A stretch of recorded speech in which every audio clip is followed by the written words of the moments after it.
اور مسائل پر تو بیانات و اجتماعات ہوتے ہیں جو مسلم معاشرے کے صاحب نصاب اور اہل ثروت سے متعلق ہیں، لیکن غربت کے مارے اور مصیبت زدہ لوگوں کی امداد کے لیے زکوٰۃ و صدقات پر گفتگو کم ہی ہوتی ہے۔ کیا محسن انسانیت صلی اللہ علیہ وآلہ وسلم کی وارننگ ان قریب فقر و افلاس لوگوں کو کفر کی طرف لے جائے گا ہمارے سامنے نہیں ہے؟ حقیقت یہ ہے کہ بلا سودی سوسائٹیوں اور بیت الزکوٰۃ کا قیام وقت کی ضرورت ہے، اور زیادہ اچھا ہو کہ یہ مسجد کے احاطے ہی میں ہو۔ فقراء و مساکین اپنی ضروریات کے لیے سودی قرضہ جات کے چکر میں مبتلا ہوتے ہیں، بالآخر اپنے مکانات اور زیورات ہی نہیں بلکہ غربت کی انتہا میں خواتین کے لیے زندگی بہت زیادہ پرخطر ہو جاتی ہے۔ معروف محقق ڈاکٹر حمید اللہ مرحوم نے خطبات بہاولپور میں زکوٰۃ کے تالیف قلب کی مد میں غیر مسلموں کی امداد اور حضرت عمر فاروق کے بیت المال سے بلا سودی قرضوں کے اجراء کا ذکر کیا ہے۔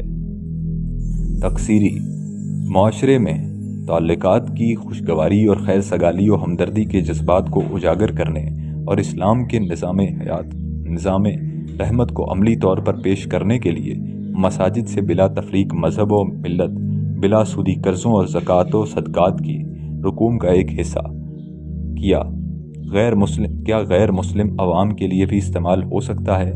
بالغ نظر علماء دین اور دانشوران ملت کو حقیقت پسندانہ انداز میں اس کا جائزہ لینے کی ضرورت ہے۔ امت مسلم اور خاص طور پر ہمارے ملک میں اسلام کی نشاط ثانیہ کے لیے مسجد نبوی صلی اللہ علیہ وآلہ وسلم کے نمونے پر مساجد کے استعمال کے بارے میں انقلابی اور حرکی تبدیلی کی ضرورت ہے۔ اس کی طرف ملت کے علماء کرام اور عمائدین عظام کو خصوصی اور فوری توجہ دینے کی ضرورت ہے، تاکہ ہماری مساجد معاشرتی ماحول کی بدصورتی اور ظلم کے اتھاہ سمندر میں کمل کے پھول کی طرح نمودار ہوں، جہاں نہ صرف خالق کی عبادت و بندوں کی تربیت کا اہتمام ہو بلکہ وہ خلق خدا کی خدمت و مودت کا بھی مرکز ہو۔ معاشرے کے مجبور، معذور اور حاشیہ پر رہنے والے افراد کی داد رسی ہو سکے۔ واقعہ یہ ہے کہ اگر مسجد نبوی صلی اللہ علیہ وآلہ وسلم کے طرز پر ان تمام سرگرمیوں پر مشتمل چند مسجدوں کا قیام عمل میں آ جائے تو دنیا اپنے سر کی آنکھوں سے اس کی افادیت و اہمیت کو دیکھ سکے گی۔ سنت نبوی صلی اللہ علیہ وآلہ وسلم کے اجراء کے اس عظیم الشان کام سے نہ صرف امت مسلمہ کی نشاط ثانیہ ہو سکے گی بلکہ صدقہ جاریہ کے ایک ایسے سلسلے کا آغاز ہوگا جس سے ساری انسانیت مستفید ہو سکے گی، اور رب جلیل و قدر کے ہاں بے پناہ اجر و ثواب کی مستحق بھی۔ ساتھ ہی ہم اسلام کو ایک نظام رحمت اور مودت کی عملی شہادت کے طور پر بھی پیش کر سکیں گے۔